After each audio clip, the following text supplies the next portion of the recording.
You're getting them for free. You're probably not listening at this right now because it's super late in the game, but we're going to clip this shit. 16-3, follow me, Big's Bets. It is what it is.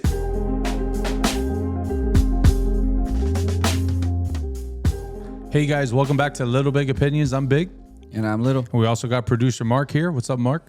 What's up, boys?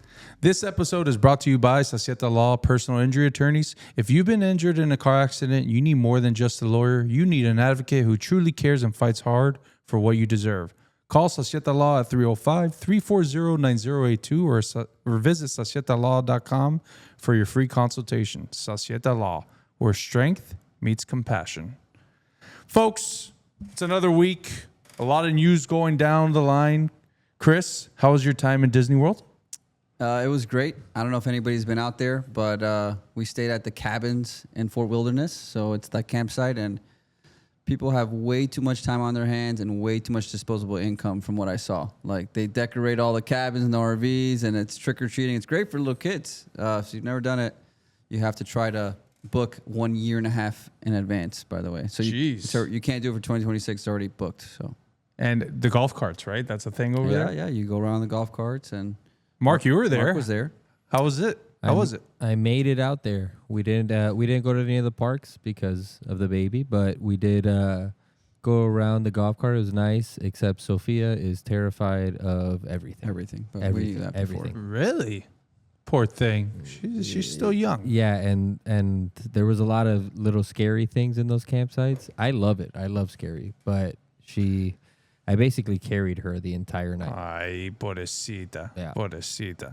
Well, it was scary here in Miami, too. The Dolphins took on Lamar Jackson and the Ravens. We thought there was going to be some hope, but unfortunately, it was quite scary. So let's just dive right into it, and then we'll kind of go, later on with what we're going to talk about with the demise of what is the Dolphins organization. So, Mark, please cue the music. In the first quarter, Miami took the early lead on their first drive after a 20-yard connection from Tua Tagovailoa to Jalen Waddle on the opening snap. The drive was capped off by Riley Patterson's 49-yard field goal by, again, the Dolphins not being able to get into the end zone. The biggest play came on the Dolphins' next possession. Ravens safety Alohi Gilman forced a fumble by Taj Washington, and then Gilman recovered the ball deep in Dolphins territory. On 4th and goal from the 2-yard line, Lamar Jackson found tight end Mark Andrews for a touchdown to take the lead. The Dolphins responded with a long drive, highlighted by a 22-yard rush from running back Waddle and Achane. However, the drive stalled again due to a false start penalty and Riley Patterson missing a 35-yard field goal, keeping the score Ravens 7, Dolphins 3. The second quarter started with a big TD pass from Lamar to Mark Andrews and put the Ravens up 14-3. The Dolphins get the ball back the next possession and start the next drive running the ball 10 yards behind the line of scrimmage just to make a 7-yard gain. McDaniel finally dialed up a big 36-yard pass to Waddle, except, you guessed it, flag on the play for a phantom tripping call on Ollie Gordon, so come all the way back. After a quick 3 and out, the Dolphins get the ball back and try to make this game before half, but the Dolphins do with it and settle for another field goal to make it 14-6. Another Dolphins stop, including a 3-and-1 stuff of King Henry. We got a ball game here, folks. Not really. Dolphins finally get things moving with some big plays to Waddle and Achane, but a 4th and 2 set up a perfect time to call a fade to our 5'8 running back against a 6'4 all-pro safety, which, you guessed it, was unsuccessful. After a couple of 3-and-outs, we go into the half, 14 Ravens, Dolphins 6. The opening drive of the second half, the Ravens faced a crucial 3rd and 6, but of course, Lamar Jackson kept the drive alive by executing with a significant run up the night, scrambling for 13 yards and a first down. The 11-play, 68-yard drive consumed over 8 minutes of the clock. It concluded when Jackson threw a 3-yard touchdown to another tight end named Charlie Kolar, giving the Ravens a 15-point lead. It was all doomsday after that, with the Dolphins going a quick 3-and-out. And then the ensuing drive, Jackson connected on a beautiful deep pass to Zay Flowers for a 39-yard gain, which ultimately ended up with a Jackson touchdown to Rashad Bateman for 9 yards. Dolphins going into the final quarter, Ravens 28, Dolphins 6. Not much to talk about in the fourth quarter. Not much has changed. A couple of drives that have the ball moving, but ultimately ending up in a fumble and a Tua pick. I'm not sure what happened the rest of the time because I was asleep because it was a snooze fest. The Ravens would just run the clock out from there and win the game 28-6. That's it. Pathetic. I can't believe I came on here and bet on LBO Locks that the Dolphins were going to cover 7.5. But that was a joke, right? Like you weren't really believing that, were you? I was in the tailgate right before, and people were asking me what I thought was going to happen. I thought we were going to get demolished. Okay, well, we saw the Ravens buses just come in. There was 4 of them. By the way, why would you have 4 buses for how do you know that was the Ravens? Roster? Like I questioned that video when you put it up there. Who else would it be? I could like 3 hours before the game. It could be the Dolphins. What the Dolphins drive? Oh, they drive their Lamborghinis. It's not like college football where they come as a team. No, they just showed up. I said that they were coming for an ass beating, but completely opposite. It was so many Ravens fans there. So many Ravens fans. Yeah, you could really hear it. Like I was not expecting that. I don't know why I wasn't expecting that, but the Ravens fans to show out like that. They were in the RV park, Mark. Like that, the south side of the stadium. They had all these RVs there. They like hundreds of Ravens fans, and then they posted it up. I have a big bone to pick with somebody in the orange parking lot who didn't let me park in the west lot. They made us go to this special lot that was by, I think you told us that's it was my favorite spot, a paved lot. Yeah, right. That maybe there's 50 parking spots. Yeah, it's right by the black.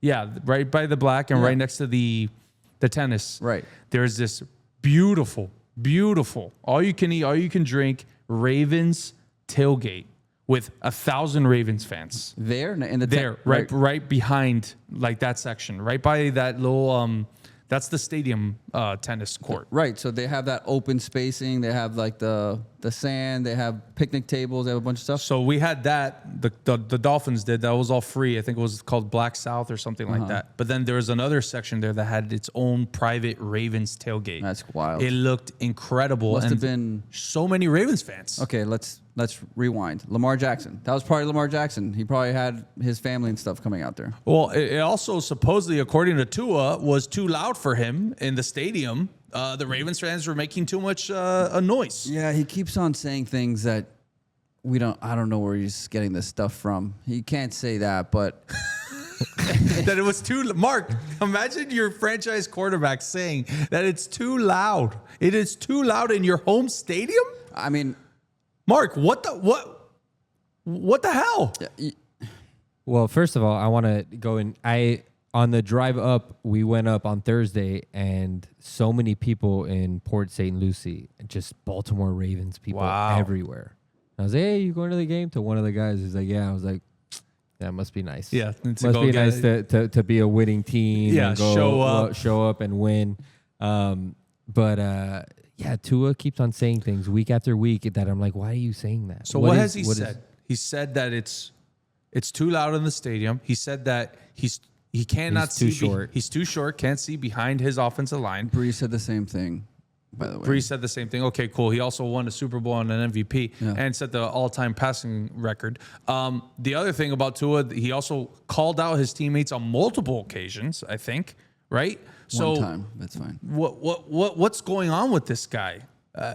And the other person that we got to talk about. He said the one more thing that he couldn't, his family. Like, he's like, "Oh, but I throw the interceptions and who cares? Because, like, I go home with my family and it's happy." And it's like, yeah, that's true, dude. I get what you're saying, but why are you saying it? Yeah, just keep that within. That insecurity, keep that within, because that's a loser mentality, by the way. He also says he doesn't listen to he doesn't he's not on social media and he doesn't watch the media and all that kind of stuff. And every week, I may have believed it before the season, but every week that he says something, he's just trying to, is he topping himself now? Is it like when Stone Cold and The Rock used to do like how intense can The Rock act and then just got more progressively like intense? Is that what he's trying to do?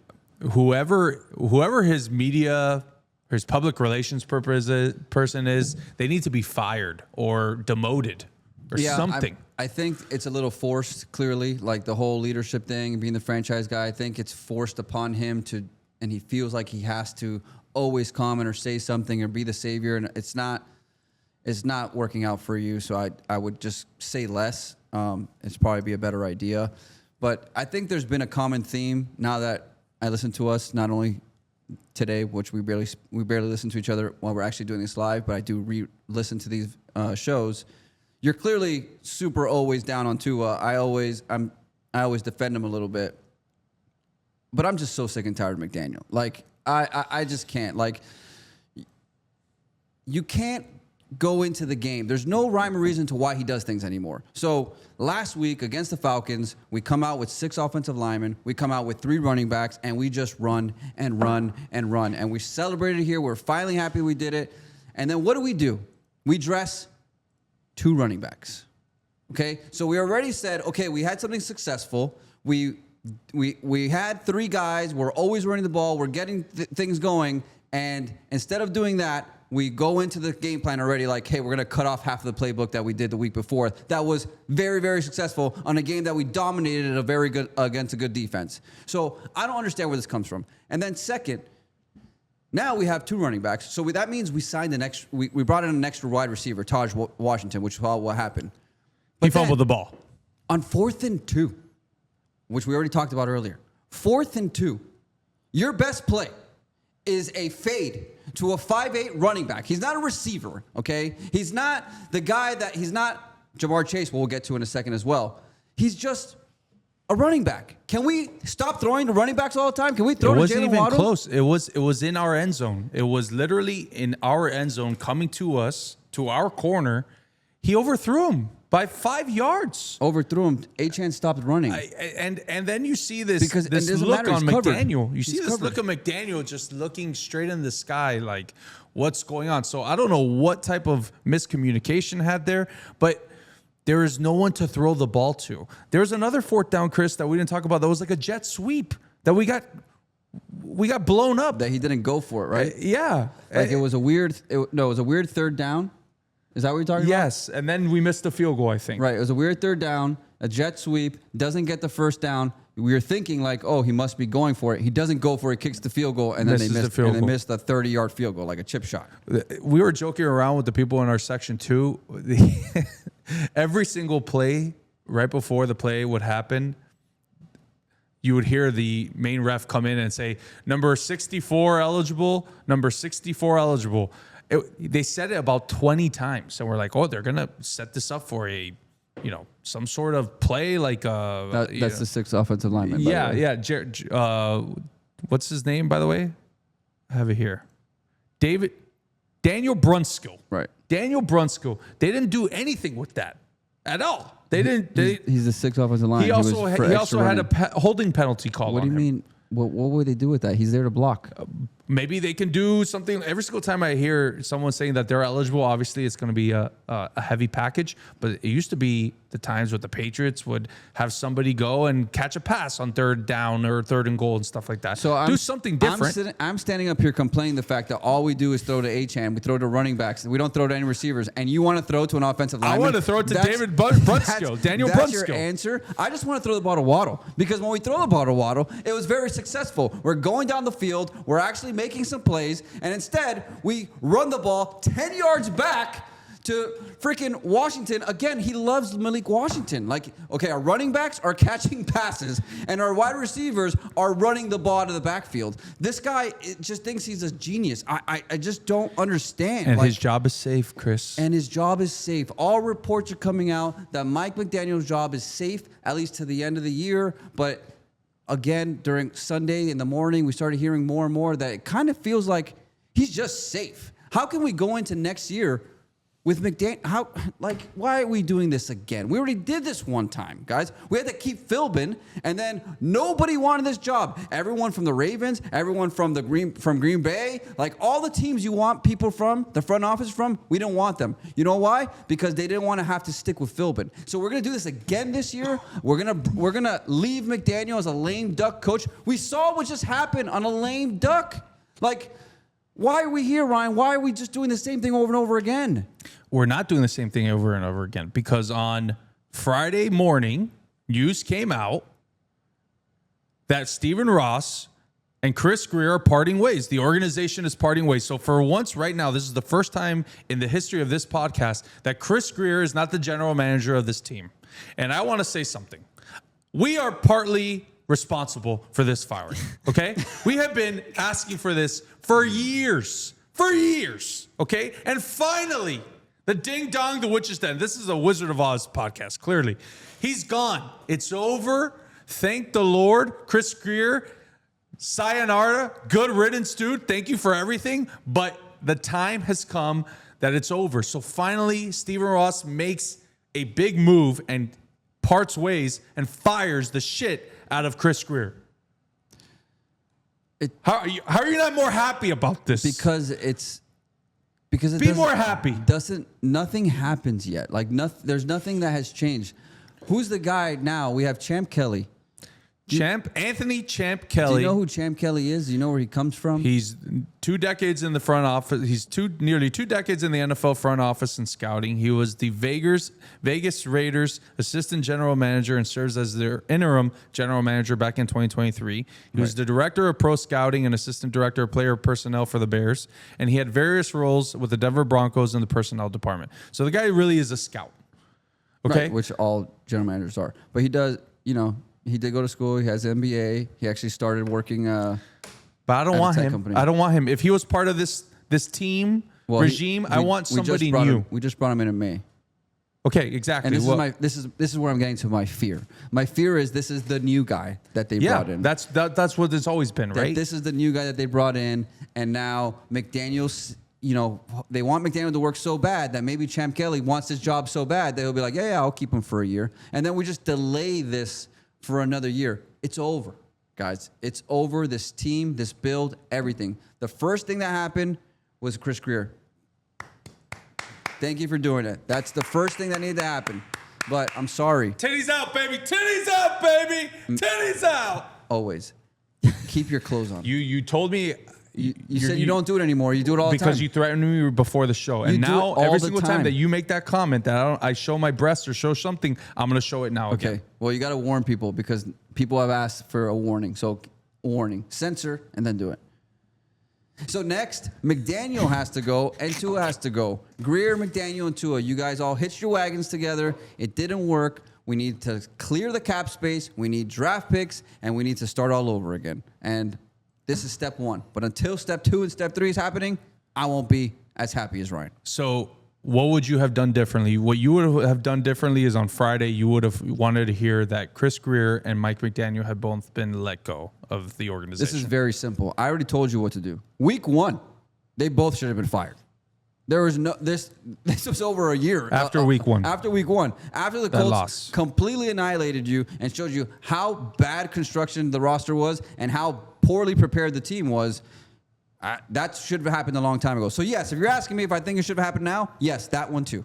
Do you really want like an interim to come in and then win you 3, 4, 5 games, like the rah guy? If your interim comes in after you've traded away Jaelan Phillips, we'll get there. Jaelan Phillips, Bradley Chubb, Minkah Fitzpatrick, bench Tua. Yeah, they're good. I don't care who you have out there. They're winning games, okay? And the second half of this season is much harder than the first half, right? Harder? Yeah. So we got to play the Saints.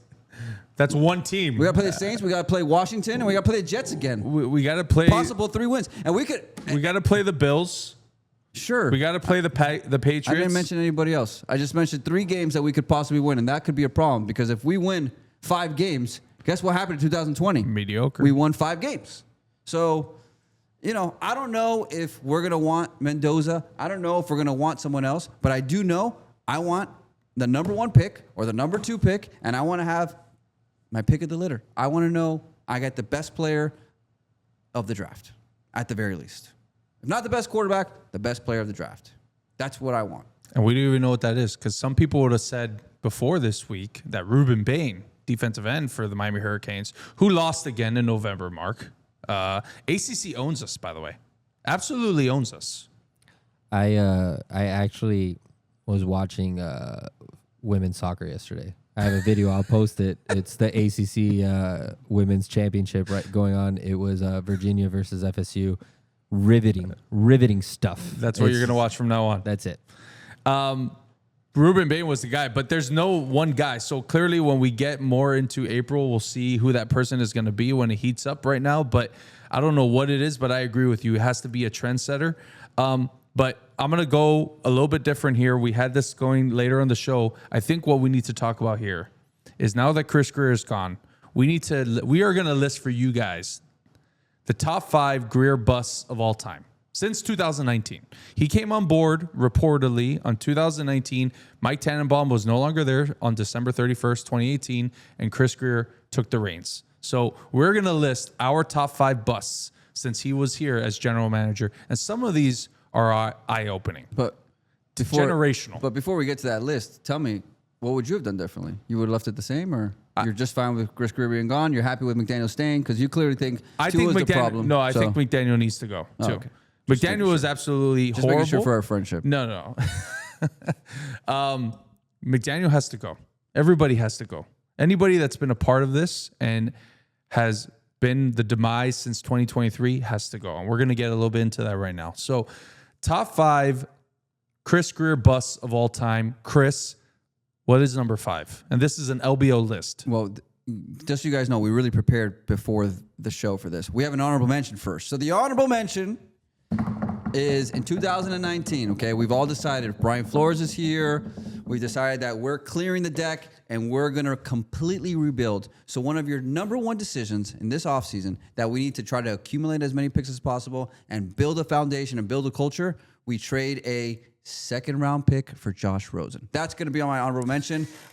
Ryan doesn't agree with it. I think that's a big deal. So long ago. It was so long ago, but it was the beginning of Chris Grier. And it's going to be a trend of like, hey, we're going to build a culture, we're going to build a team, and we're going to build it in your image and likeness. Well, your image and likeness was trade away draft picks like they're hotcakes. And yes, that is a recurring theme in your actual tenure as the guy running the shows and making every decision. So for me, that's honorable mention. Number 5, okay? It's too hard. There's too many things to put in one word. So we're going to put it on kind of categories. Signing or drafting completely injury-prone players. All the time. Let's go through the list. First of all, you drafted Tua Tagovailoa when he almost lost his life with the hip injury. That was number 1, right? Yep.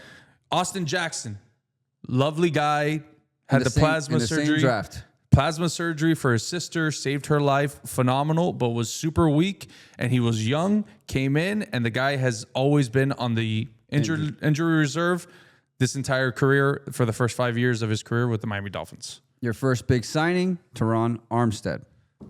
Also, love the guy, all-pro player. When he played. But he could barely play, had to retire because of injuries. We love Armstead. Have nothing bad to say. Stud. You just weren't always on the field. Or you were on the field because you tried so hard, but would have to come off. Waddle, another guy. Phillips, who we just saw leave. Jaelan Phillips. Always injured. Then we have these signings that don't make sense and still injury prone, like Waller and OBJ. And finally, James Daniels. Can we talk about that guy? James Daniels this year. And he had one series. He was our prized free agent this year. 3 plays in 2020, the year of 2025. The answer to fixing the problem. Yeah. Yeah. It's just nonstop. It's a problem.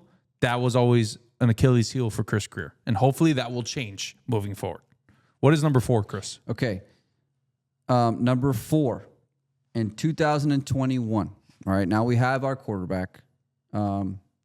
We still have Brian Flores at this moment. We had a little bit of momentum the year before. We like things where we're going. So Tua is a young quarterback, showed some flashes, but we're still not sure. What does a good quarterback need besides offensive line? A wide receiver, a tight end. We're right there. Running back? A generational player. We're there, pick number 3 for a 4'3", 6'1", pass-catching phenom in Jamar Chase. And what do? We overthink. And we trade down to trade back up to grab Jalen Waddle and Jaelan Phillips, who are good players. Not saying they're not good. They're not Jamar Chase. They're not first ballot Hall of Famers. Jamar Chase had the best year of any wide receiver in the history of the NFL last year. We could have had that guy. Instead, we've already traded away one of the Jalen's, and Waddle might be next. Trevor Lawrence goes number 1. Zach Wilson goes number 2. Trey Lance, who we traded to San Francisco, they moved up to 3 and they took Trey Lance. So those top 2, the Jaguars and the Jets, are taking quarterbacks there. He is in your lap.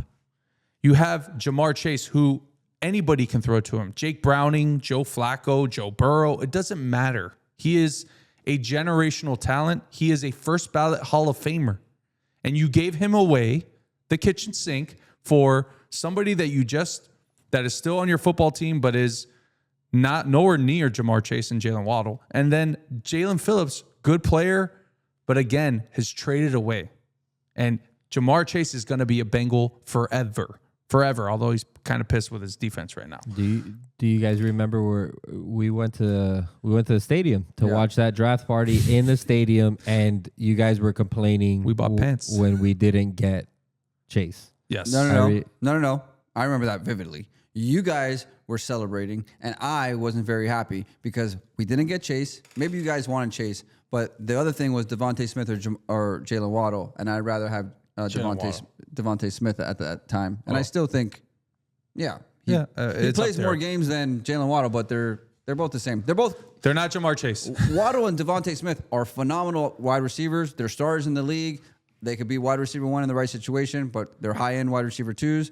They're not Jamar Chase, who's a bona fide number 1 receiver in whatever team that you put him. And he doesn't get hurt. He hardly gets hurt. Knock on wood. Here he comes. I feel so bad. I feel so bad for everybody out there. Ryan Jinx. I'm sorry. I don't have him in fantasy football, so that was very irresponsible of me. That is my mess up right now. If he gets hurt, that's completely on me. Sorry about that. Chris, what is number 3? Number 3. We talked about building a culture. You were given the keys to a franchise. You accumulated a bunch of picks. So what did you do with those picks when you did hit? We just talked about the ones that you didn't hit. You let the free agents walk, and you paid guys that you traded for instead. So you let guys like Christian Wilkins walk, Van Ginkel walk, Brandon Jones walk, Hunt walk. That was all in one offseason, by the way. And then the very next year, you also let Holland walk. So you basically let a starting defense walk out the door, and you paid guys like Jalen Ramsey, who doesn't want to be part of the team. You paid guys like Chubb, who specifically has always been injury prone. Obviously, Tyreek Hill was paid, and you paid one more guy, but we're not going to get there. We won't talk about that guy yet, but everything was about culture, right, Mark? Everything was about, we don't have the culture here. We're trying to change it. You had your best year ever in the history. I mean, in the last 25 years. 2023. 23, everyone still talks about it. Yeah. People still talk about it. And it was like, wow, that was the year. That was the year. And when we were in it, we were saying that was the year. That's what Pika would always say. This is the year. It's so slim. And then what happened that offseason? You went after the shiny objects. You paid them. You extended them. And you didn't keep the glue guys, the people that were producing there on and off the field. And they go, and now you look at Van Ginkel. You look at Robert Hunt. Christian Wilkins, obviously, that's a different story. Brandon Jones is a starter on the best defense in the NFL with the Denver Broncos. That's on you, Chris Grier. That is completely on you. And now we have nothing to show for it. Right. The thing, it was there. Like, you kind of almost had it. Instead of paying Wilkins, though, you decided to pay Chubb, which you generally will be okay. But the thing is, you had Jaelan Phillips. So why would you do that? And then, 2 or 3 years, we have Hill. And yes, Hill was supposed to be walked this year. You weren't supposed to re-sign Hill this year. You had Waddle there. So instead, you paid him more money and then dead cap, and it didn't work out very well for you. Van Ginkel, that's a stud. Again, why do we have to pay Chubb? If you had Van Ginkel, you could have Van Ginkel and Jaelan Phillips. That's Chubb got hurt too, pretty good, by the way. Remember, him and Phillips got hurt, and you paid Chubb. Right. After. No, they paid him when they first got him. Oh, okay. So you're talking about on the onset. You could have had a defense of Jaelan Phillips, Wilkins in the middle, Sealer still in the middle, and Jaelan Phillips. That's a great defensive line. What's wrong with that? Why are we overdoing it? Instead, we traded a first, and we have limited draft picks, and we know that we need every single draft pick we can because we don't do well with those. Number 2. So number 2, just easily, the 2020 draft. That was the draft. That's the draft you were looking for. You picked Tua over Herbert. That alone should speak volumes. Sure. Everyone's always talked about it. Speaks volumes. But to me, that's not even the most egregious thing. You took Austin Jackson, who we talked about, who hasn't played. There's Tristan Wirfs in that draft. There's Justin Jefferson in that draft. There's Jonathan Taylor in that draft. And then you drafted Noah Iganagami, who he's like third nickel somewhere. In front of Jonathan Taylor when you needed a running back. Right. And look at Jonathan Taylor this year, folks. You don't draft running backs in the first round. I understand that. But when you have 3, you have a luxury at the end of the draft to pick one. You could take them. Yeah. So you could be looking at Tua Tagovailoa, although in a perfect world it would have been Justin Herbert, right? 2020. You could have had Jamar Chase and then maybe a Jonathan Taylor on this football team. With Robert Hunt. We're in a different place right now. Yeah. We're in a different place right now. If those things happen, Chris Grier, it's on you. Mike McDaniel, it's on you.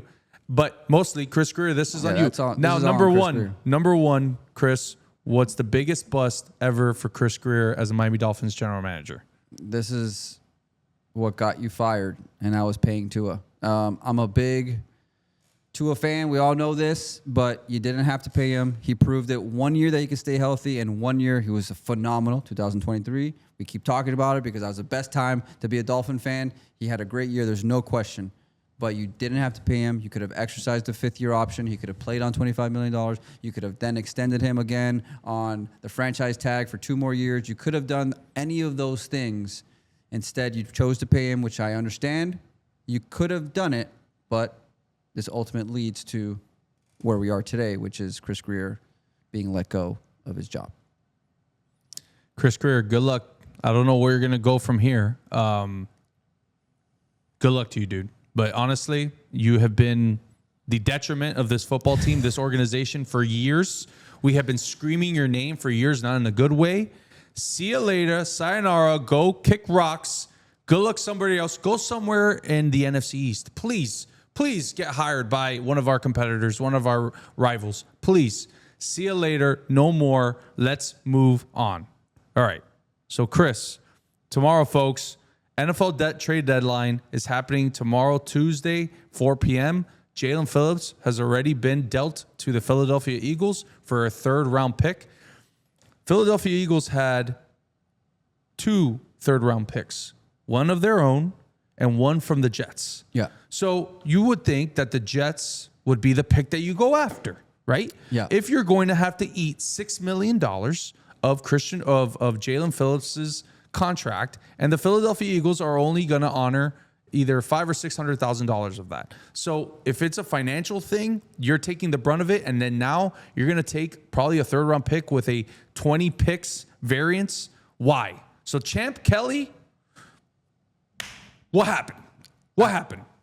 Yeah, I can understand why everyone's mad, and I can understand where you would hope that Jaelan Phillips is a guy that you build around, but it's the same thing with the Tua conversation. He hasn't proven 1 year that he could stay healthy. Clearly, there wasn't a better offer because the Cowboys and the 49ers both want defensive end help, and there's 3 teams that want. 49ers lost another defensive end yesterday, so if they didn't up their offer, I think this is the best that you can get. Any way that you can get that 3rd-round pick, because the other opportunity was if he signs with another team, he can get the compensatory pick. But as we saw with Christian Wilkins, when he got hurt, it's not a 3rd-round pick. It actually got worse. It got a 4th or 5th. You got to go. You got to go after something. So you go get your 3rd-round pick. That. If they want to pay for the money, that's the least Stephen Ross you can do is just pay it up. Let's cut our losses. If you really want to sign him, he'll be there He'll be there in the offseason. If you really, really want to. I don't think we should, but here we are. So we came out on Instagram and TikTok today. We posted videos. Go follow us on Instagram and TikTok, okay? On X as well, by the way. All of this is brought to you by 786 Sports. We'll talk about that a little bit later. But now you have other prized assets, and everyone wants to talk about. So the low-hanging fruit right now is Minkah Fitzpatrick. That's the one that we keep hearing. Sources, potential rumors out there that he is the next one to be dealt. It's going to happen. They just don't know the team yet. But he is gone. Now, what do you feel about that? We brought him in the offseason. We traded Ramsey and what's this gentleman's name? The tight end. Jonnu Smith. Jonnu Smith, thank you very much. To the Steelers. You get back Minkah Fitzpatrick. But now he hasn't really been making a dent right there. There's not a lot of turnovers. I think he's a very good player. Go after, try and get something for him.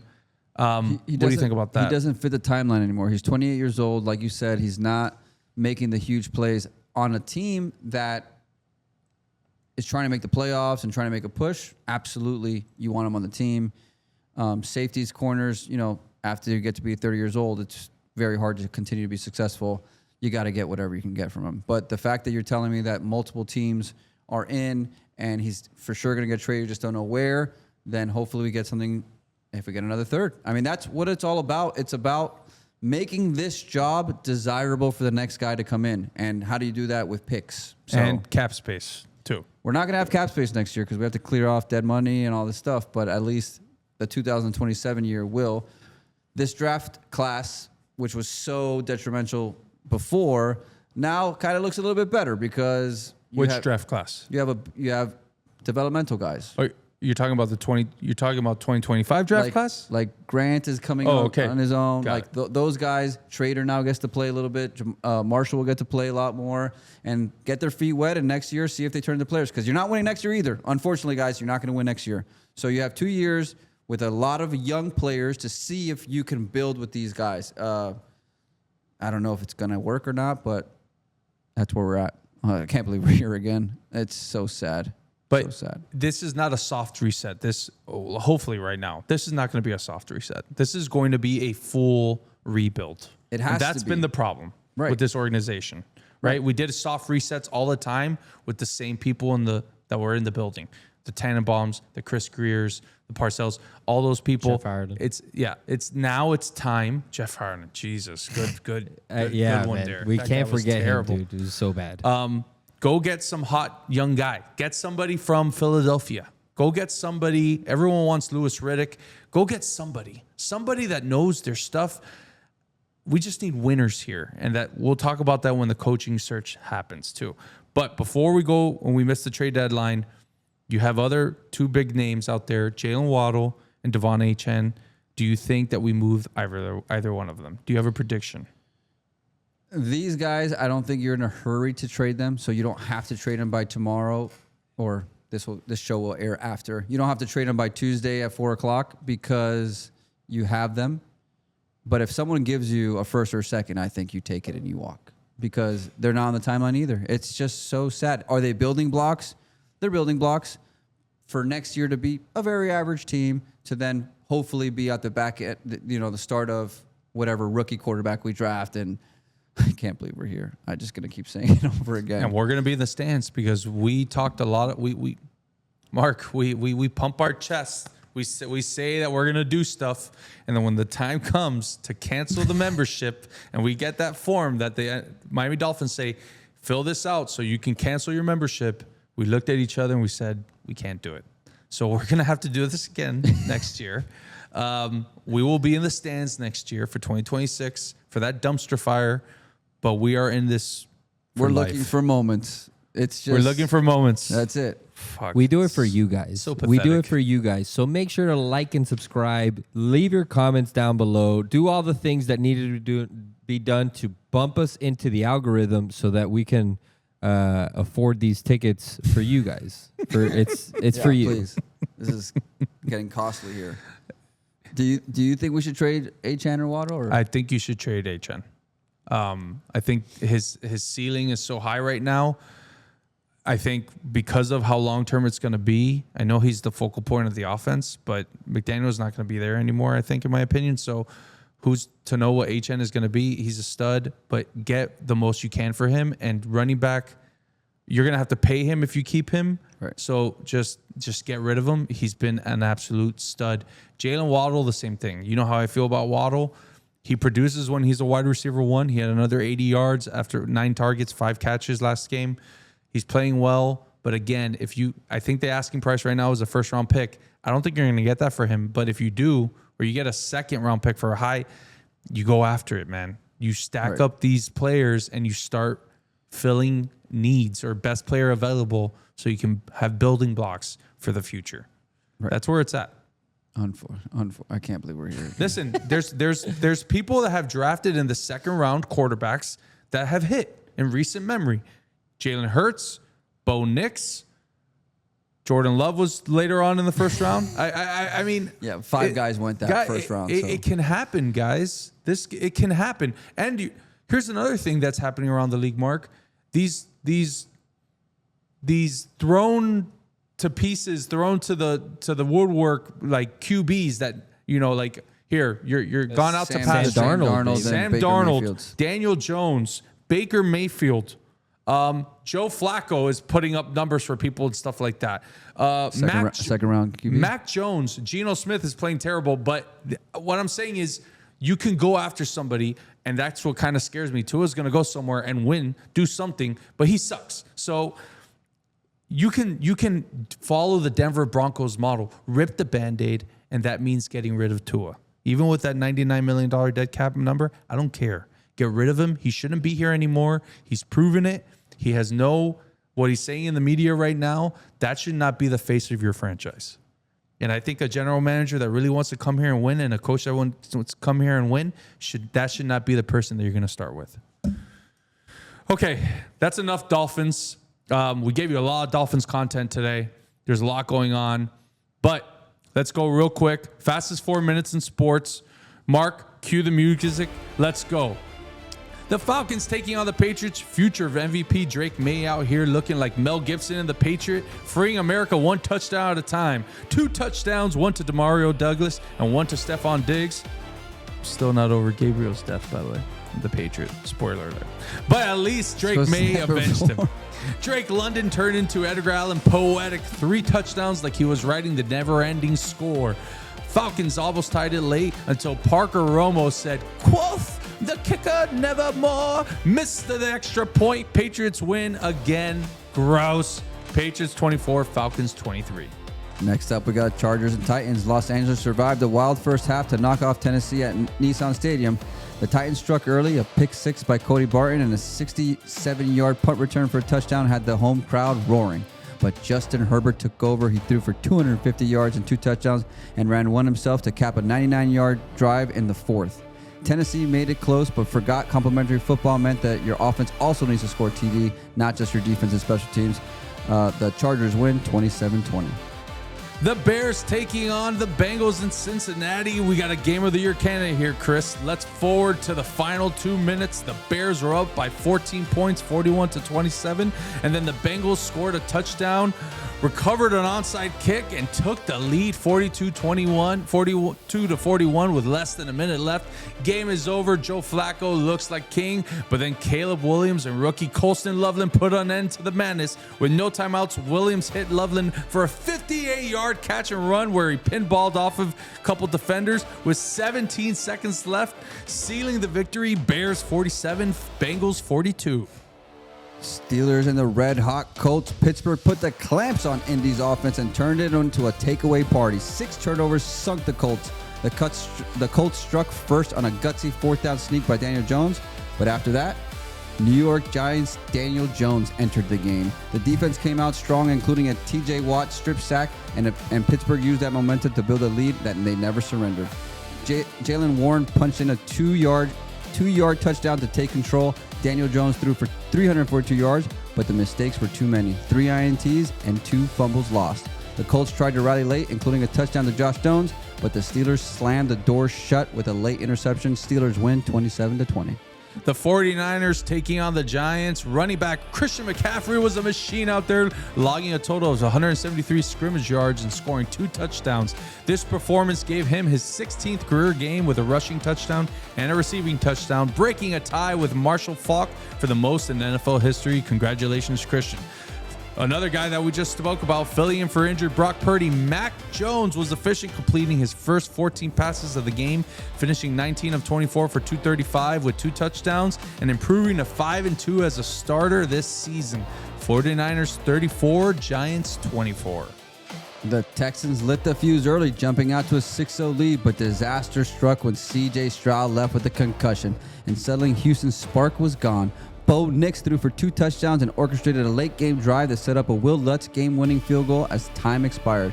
5 field goals weren't enough to keep pace, and the Texans often sputtered without Stroud. Broncos win 18-15. The Vikings in Detroit taking on the Lions. The Michigan boy himself, Vikings quarterback J.J. McCarthy, returned to the lineup and immediately provided a spark, throwing for 2 touchdowns, running for another, and earning his first career win against his rival, the Lions. The most pivotal play came late in the fourth quarter with the Lions down by 3 and 3 timeouts. McCarthy faced a crucial 3rd and 5, and he delivered a perfect 16-yard back shoulder throw to Jalen Naylor, sealing the first down and allowing the Vikings to end with victory formation. Vikings 27, Lions 24. Panthers versus the Packers. Green Bay dusted off the throwback uniforms and played like it was 1923. Dottle put his team ahead with 2 early touchdowns and make it 13-6, but the Packers weren't about to let history stay in the past. Josh Jacobs did what Josh Jacobs does best, powering through for a game-tying touchdown late in the third. But Dottle was the story today, rushing for 130 yards, including one big run that set up a Fitzgerald last-second field goal to win and escape Lambeau with a win. There was a thriller in Vegas this weekend. The Jaguars taking on the Raiders. The biggest highlight of the first half was Jaguars kicker Cam Little. Nothing little about his foot, setting a new NFL record by draining a 68-yard field goal as time expired in the second quarter. In overtime, the Jaguars methodically drove down the field with the final 8 plays being runs. Quarterback Trevor Lawrence sealed the drive with a 1-yard rushing touchdown to over the goal line, giving Jacksonville a 30-23 lead. But then the Raiders quickly answered with a touchdown from Geno Smith to rookie tight end Brock Bowers, who's an absolute monster, making the score 30-29. But Coach Pete Carroll opted to go for 2-point conversion. Geno Smith back to pass. Nose tackle Devon Hamilton manages to bat it down, and the game is over. Jaguars 30, Raiders 29. The Saints visit the Rams. The Rams turn SoFi Stadium into their personal highlight reel. Matthew Stafford was on fire, throwing for 4 touchdowns and carving up that defense and Joey's fantasy football defense as well. The Saints tried a fresh look with rookie Tyler So, but under center, but the offense looked just as spoiled. By halftime, the Rams had built a lead so comfortable, 20-10. Time of possession, clean execution, and a little bit of Hollywood magic turned this game into a Rams blowout. Keon Williams added 114 yards and 1 touchdown. That was all Rams from the start, 34-10 Rams. The Chiefs taking on the Bills in Buffalo in the star-studded QB matchup. It was the Buffalo defense that was the star of the show, delivering a relentless pass rush on Chiefs quarterback Patrick Mahomes to have his worst completion percentage of his career, 44%, going 15 for 34 for 250 yards. Bills quarterback Josh Allen, who's on my fantasy team, had a near-perfect day, setting a franchise record by completing 88.5% of his passes for 273 yards, a touchdown, and adding another 2 on the ground. Bills 28, Chiefs 21. I'll continue all the blowouts today. Seahawks versus Commanders. Seahawks made the night look easy. Quarterback Sam Darnold carved up the Commanders' defense, completing 16 straight passes to start, finishing 21 of 24, 330 yards, and 4 touchdowns. Washington's night was derailed in primetime. After trailing 31-7 at halftime, quarterback Jaden Daniels exited early in the fourth quarter with what's been confirmed as a left elbow injury. He completed just 16 of 22 before then, 153 yards, and a throw interception before that sack ended his night, ended the Commanders' nights. Seahawks win late. That's all she wrote. There was a lot of good games. A lot of bad games. You gave me all the bad games, by the way. They were all blowouts. I'm sorry about that. We go over, every other one. Let's talk real quick before we move on. Let's look at the conferences here. Indianapolis Colts right now, and the New England Patriots and the Broncos tied at 7-2 to lead the AFC right now. The Indianapolis Colts. Do you guys remember somebody coming on here and saying that the Steelers are going to win that game? Do you guys remember that? That was you. Did you guys remember that? Pittsburgh is 5-3. 5-3. Me, Amy. Buffalo 6-2. Chargers 6-3. And the Jaguars 5-3. Right now, the Kansas City Chiefs are 8th. So everyone, lining them up to be Super Bowl favorites. They're not even in the playoffs right now. It just shows you what type of NFL season this is. We talked about it last episode. It's any given Sunday right now. And let's go to the NFC real quick. I can't believe we're here right now. Yeah. In an open year like this, we are at the bottom of the totem pole. We are starting a rebuild. No, we're a lapsing stock. Yes. We are a laughing stock, and everyone was saying, we knew it all along, and we just have to sit here and take it.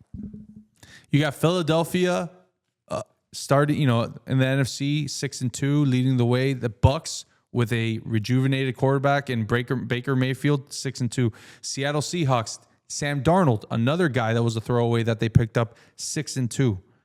The Green Bay Packers 5-1. Los Angeles Rams 6-2, which I think are one of the most dangerous teams in the NFL. And then the 49ers, who I think you guys heard it, Mac Jones is 5-2 as the starter this year. Hasn't been Brock Purdy. They are 5-3. And they're depleted as well. Like they're just injured. Hopefully, good football coach. Hopefully we trade them, Chubb and Minka, and they give us something big. I don't know. I'm just hoping for something. We need to do something. Some desperation. But yeah, it's wide open. I don't know who the best team is. I really don't. Philadelphia looks a little bit better now with Jaelan Phillips being traded. They added Jaelan Phillips, they added Jair Alexander, and they added Michael Carter as another cornerback. So they're going all in on defense because they think that they're going to fix their ways on offense right now. Howie Roseman is the guy. He's like the, Pat Riley of NFL football. He always goes in. He makes the big play. Well, the old school Pat Riley. It's just, it truly is a shame. At the bottom of the total poll, you have the New Orleans Saints, the Titans, the Jets, the Giants, and the Dolphins right now. The Dolphins are the 5th pick right now. And it looks like the Cardinals are going to win a game in Jerry's world. Whoa. Brian Jenks twice. I mean, it's not looking good. The Cowboys are terrible, by the way. Absolutely terrible. They should go after Chubb or Troy Hendrickson. Somebody. Didn't they have an edge rusher before? He was pretty good. Yeah, he was pretty good. Minka? Yeah, something. Yeah, good player. All right. There's a Dolphins game this Sunday. It's against the Buffalo Bills. We were saying that maybe they can beat the Ravens and then that game will have a little bit of juice. There's no more juice, okay? The Dolphins are a 9-point underdog at home. Over-under is 50. We're going to the game. We'll be there. We're going to go tailgate properly this time. Yeah, we're going to have a fun time. And we're going to have a moment. I'm going to tell you guys one thing. What that moment is, I'm going through a table. Oh, you're going to Buffalo Bills it? I'm going through a table. Bills Mafia? I'm going to go through a table. We're going to bring a ladder, and I'm going to go through a table. I through a ladder. I don't think a ladder. Huh? With a ladder. I have to get up. I have to get up there to do like enough. I don't think I can allow this to happen, dude. Why not? Because it's not going to end well, dude. You really think I'll get hurt? Like no, you can always. I know you'll get hurt. The other day in Tampa, I slid down this makeshift like tractor tunnel, and I landed on my ass. And I think I broke my tailbone, but it still kind of hurts, but I'm fine. Like I'm still day to day. I'm good. I'm going through life. What's going to happen worst case? A separated shoulder? You can pop that back in. All right. I got Aetna now with the county. I got good insurance. I think you should do it. Realistically, what do you think would be the worst thing that could happen to me? I don't even want to talk about it. The worst thing, first of all, this guy tells everyone that they need surgery immediately. So he's going to tell your brother? Yeah. That's a good point. Well, if you call me and you ask me for my advice, I'm not going to be like, yeah, you're fine. And then it lingers. And then all of a sudden you have the worst case scenario. So I'm going to give you worst case scenario right away. You can get a concussion. You can break your shoulder. You can break your femur. You dislocate your elbow, dislocate your ankle. I don't know. There's a lot of things that can happen. Break your neck, dude. Your back? Yeah. You know? My neck. You guys are supposed to be the ones that like you'll get me liquored up. I won't feel anything. No, I'm not gonna be.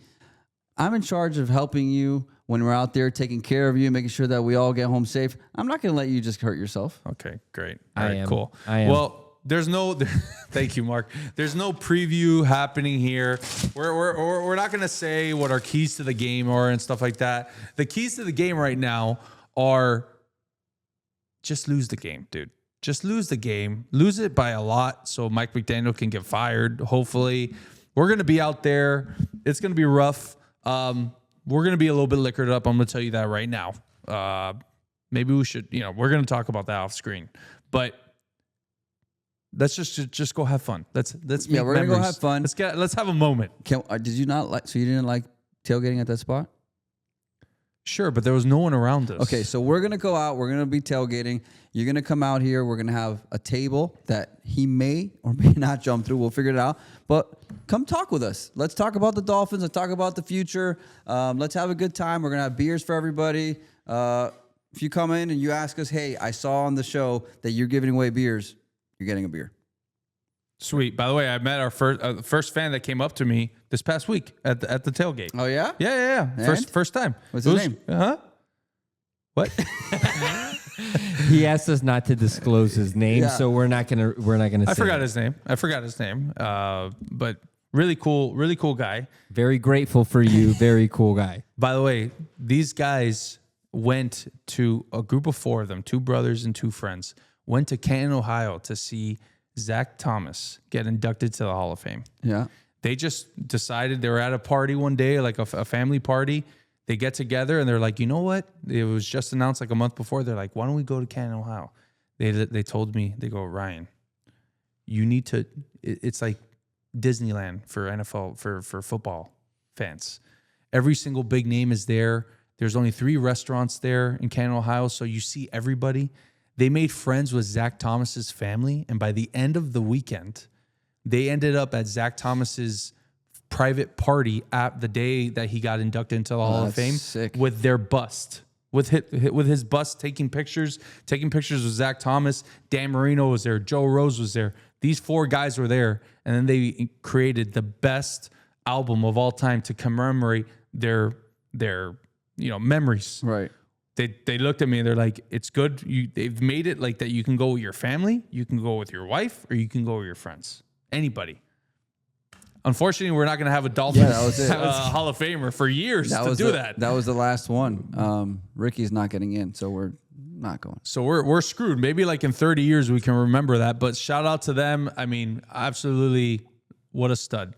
Now, leave a comment. Leave a comment. We want to bring you on in a little fan experience. You can tell everyone a little bit more about your thing, and we can see some of those pictures. Oh, dude, I'm excited. That album was incredible. If they told me that, I could post it on the podcast. So I'm gonna post. They made busts of themselves as the cover. So they AI generated themselves as a bust. You sound like great guys. Are they going to the game? If you guys are coming to the game, please stop by. They're season ticket holders, and they're not getting rid of it either. All right, let's do it. Okay. Reach out to us on Instagram so we can coordinate. We're not going to meet at the Walmart. That doesn't work anymore. We'll just coordinate that we get there kind of roughly at the same time, and we'll find a spot. We can meet at Tootsie's, and then we'll go before and stuff like that. Chris. I can't. Okay, our favorite segment of the week, LBO Locks, Week 10. Last week, big coming forward to Mark, 2-4. Little for the first time. I think he just had Mickey Mouse in his head. He went 2-5 last week. Rough week. 0-1 for the prop bet of the week. It's not doing very well right now. Big right now, myself, 35-23. Very hot. Hottest better in football, folks. 16-3 in the last 3 weeks. But who's counting? I sure am. Little is 29-23. Producer Mark, 25-34. And prop of the week is 3-3. So we're going to start it Thursday Night Football, 8:15 on Prime. The Raiders taking on the Broncos, divisional rival in Mile High. 8.5. The Broncos are 8.5. The over-under is 42. Before the 2024 season, the Raiders were an incredible 11-3 against the spread in their last 14 meetings against the Broncos. The AFC West grudge match tends to be a defensive struggle with 8 of the last 13 matchups going under the total. Okay? So I'm going to start here. I will be taking the Raiders. I think with Brock Bowers back, I think that they're going to have, it's a short week. It's going to be a little bit close of a game. Give me the Raiders. 8.5 points is a lot of points. And I will also be taking the under. These are a good football team in the Broncos. I think that they'll control the clock a little bit. Give me those 2 picks. Little, what do you think? Give me the Raiders. Awesome. Thanks. Appreciate it. You guys do a great job on this segment. Producer Mark? I'm going to take the Broncos just to go against you guys. Is that enough? I actually took the Raiders. Yes. So we'll do a shot. You want this to be a shot bet? Speaking of shot bets, I absolutely do. I got to take a shot. Can I take that shot? Or I don't have it with me. What I lost. What and bet? I think So I took the Bill. So me and Mark actually lost. You can have it. The Dolphins. We had the Dolphins. You had the Ravens. So of the What a joke. Are you serious? That's what we did a shot bet on? yeah. Ryan. I'm a homer, dude. I'm a homer. It just shows you. If it wasn't for the Dolphins, I would have gone I know 5-1. we passed this already, but Lamar looks so good. He looked like he's playing against nobody. Like he's just like out there like. We're just zipping it. Unreal. He's a problem. He's an absolute problem. I'm not going to get back to it. Shot bet. Here we go. 1, 2, 3. The first half was just. I can't believe we're here. Couldn't fake that. I Damn it. can't believe we're here. Okay, real quick. The Falcons taking on the Colts in Berlin, Germany. Sprechen Sie Dick, huh? Mr. Man? I don't know how to speak German here, but this is my German accent in Olympiastadion in Berlin. The Colts are 5.5-point favorites. Over under is 48. The Falcons are in a slump with a dismal 4-10-1 against the spread record over the last 15 games overall, and 1-6-1 against the spread in the last 8 road games. The Falcons are a league-leading under team at 5-2-1. Little, what do you like here? I like the Colts to get right. They had a terrible game, a lot of interceptions. Don't think that's going to happen again. Falcons are reeling, but I kind of think this is what the Falcons really are. So I don't think they're going to have enough. Colts, give me the Colts. Mr. Producer Mark. I will take I will take the Colts. The Colts. You guys sound like Borat. The Colts, you say? It's going to be a Colts fest here. I will also be taking the Colts. Ooh. Mr. Jonathan Taylor Thomas is going to run all over the Falcons and give me the under here, por favore. What do you say? What's up? Por favor. You got better as you were going until you threw the por favor. What do Germans say? Und Becks, ja. Oh. Und Becks, hey. The chicken dance? Is Is that German? Well, they do it at the German Oktoberfest all the time. Have you ever been to the German American Society on Miller? No. Their Oktoberfest? Mark, you've been there before. I've been there with you. I've been there with you. I love it. It's right by Lafarga the tradition. house. It's great. Dude, that place is incredible. We didn't go this year, out of town both weekends, but go check that out. Next year we'll do that. Lafarga tradition. It is a Lafarga tradition. Your Lafarga tradition or your My family? parents. My parents started it and I kept it up. There you go. Kept it going. Randomly, I would be like, "Hey, what are you doing?" You're like, "I'm in this German place drinking Cub." Mark, Yeah. there's nothing that you would say that we have traditions, right? The Altieri family traditions. Watching Star Wars probably after like Thanksgiving. But we don't do it. Thanksgiving, I watch football. We all leave. No, well, that's that. I'm talking about back in the day when my dad would always just put on Star Wars when we were at the house for That's extended awesome. periods of Yeah, time. but that's It's not awesome. a tradition. Of course it is. I guess the you tradition should remember is it. Wednesday dinners. I was going to say Wednesday dinners This or guy hates the Wednesday dinners. he absolutely hates being and it's around fine his because our family, parents his won't loved get to ones. this point of the pod. It's so late, so they won't get to it. But he hates it, dude. Yeah, they know. How much time are we right now, Mark? More than usual. Okay. All right. Well, we'll be real quick. The Patriots taking on the Bucks Sunday at 1:00 in Tampa Bay. Bucks are 2.5-point favorites. Over under is 48.5. The Patriots are a perfect 4-0 against the spread on the road this year. The Bucks have failed to cover the spread in all of their last 5 games against the Patriots, and the total has gone under in their last 5 matchups between both of these teams. Producer Mark. I wasn't paying attention. 2.5 points. The Bucks are favorites at home against the Patriots. Over under is 48.5. I'm gonna take the Bucks. I gotta go with my boy Baker. I'm going Bakey.